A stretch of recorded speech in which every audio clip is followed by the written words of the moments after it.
Знаете, откуда вообще рождается вот это вот желание обладать э, малолетками, так скажем, заувалировано? Откуда вообще это идет? Один из вариантов, почему это происходит. Если мы возьмем в пример мужчину, то это всегда будет мужчина слабый. Это всегда будет мужчина, который не способен что-то достичь. Это будет мужчина, у которого не будет получаться. Женщины плюс-минус того возраста, с которым он пытается заводить отношения.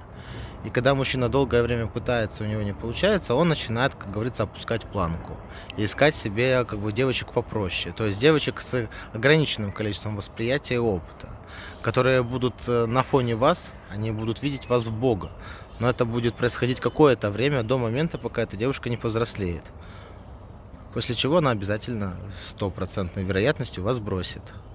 Вас бросит, и вы будете искать себе еще человека, который будет подходить под ваши требования. И с каждым разом возраст будет опускаться, опускаться и опускаться. Вы просто будете взрослеть, становиться старше, но ничего в вашей жизни меняться не будет. А выбирать себе будете девушек моложе, моложе и моложе вплоть до того момента, пока этой девушке не будет 17-18 лет. А это вы уже знаете, статья.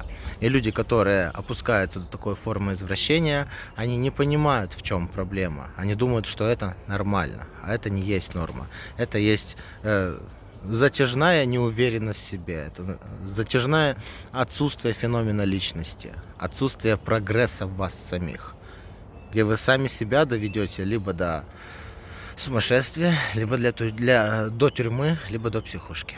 Спасибо.